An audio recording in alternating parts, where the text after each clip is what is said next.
Welcome back to KP's Kingdom, Cooking with KP. And today I'm going to show you how to make these awesome curry puffs using nothing but leftovers for the filling. Let's get on with it.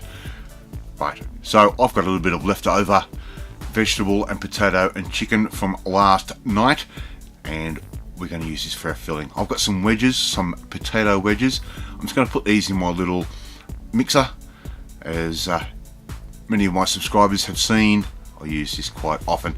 So it's going to take the wedges out and put our lid on and give that a very, very quick zip in this little beautiful machine that we have. This is a kitchen essential as far as I'm concerned, one of these little mix masters. Alright, we just want a nice crumb of potato like that. That can go straight into our pan. I've put a little bit of water in there as well, just to help soften things up and carry a sauce through. Next thing I've got a little bit of chicken thigh. It's actually a chicken cutlet, and it's a little bit of a leftover southern fried chicken. We're just going to cut that up roughly, and then once again we're going to put that straight into our little mixer, just like that. Put our lid on, and we're going to give this a little bit of a blitz as well. We want a bit of texture there. We don't want a complete mince or ground type chicken. We want some texture there.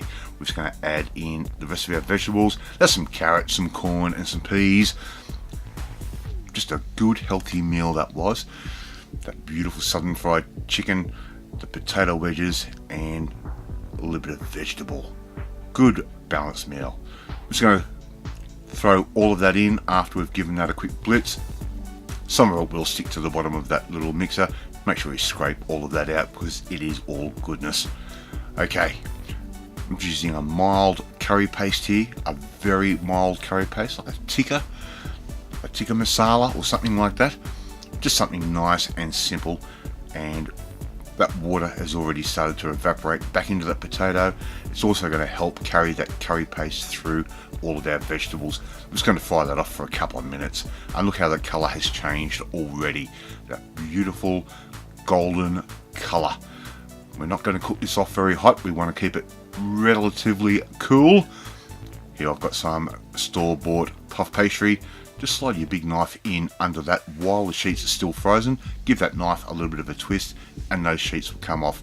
Once they've defrosted just like that, what we can do now is start measuring and making some nice little circles. So these little bowls work out to be absolutely perfect. You fit 2 across and 2 downwards from vertical or from top to bottom, and all we need to do is just cut out some rounds of our pastry. Just cut around your bowl, lift the bowl up, and look at that. We've got a perfectly round circle that we can use to make these curry puffs.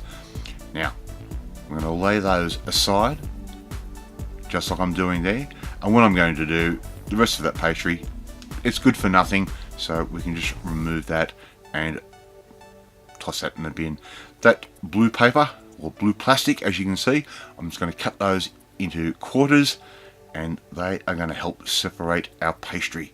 So we just lay down the plastic, put down our bit of pastry, and just keep going through. Alright, I've used 4 sheets of that pastry. We're going to lay down our first piece. We're going to get a good heaped teaspoon, close to a tablespoon maybe. I'm just going to lay that on one side like that. Fold that over just like that. This is real easy. It's arts and crafts for the kitchen, this one. We're going to use the back of a fork, and we're just going to simply crimp these down in a fashion like I'm doing right there.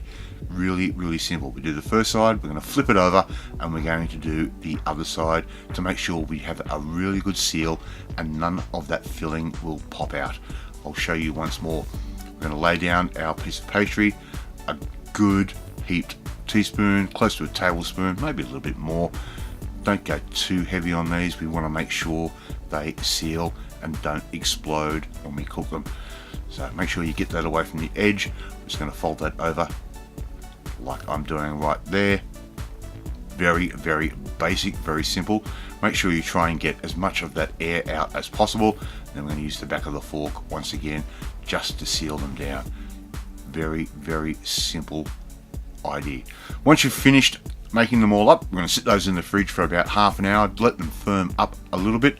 I've got my deep fryer sitting at 180 degrees, maybe 170, and all I'm going to do, first of all, I'm going to start eating some of this leftover filling because it tastes so good. But basically all we're going to do is cook those off for about 3.5 minutes, maybe 4 minutes at 180 degrees in our deep fryer. I'm going to save you having to watch that, and that is how they turn out. They puff up, they go nice and crunchy, and that filling warms up absolutely beautifully. Your family will love this meal. Love to see you try and make this one at home. In fact, thank you so much for watching this video. If you like it, hit that like button, gives me confidence. Should make you feel warm and fuzzy too. Here's an idea, share this video with your friends. How easy was that, using leftovers and a bit of store-bought pastry to make up a crazy, beautiful entree or even a light meal. Don't forget to hit that notifications bell. You'll be notified every time a new video goes up if YouTube decides to do it. But more importantly, I want you to come and join the family. Hit that subscribe button while I go and eat my beautiful curry puffs, and you'll never miss another one of my videos again. I will catch you next time.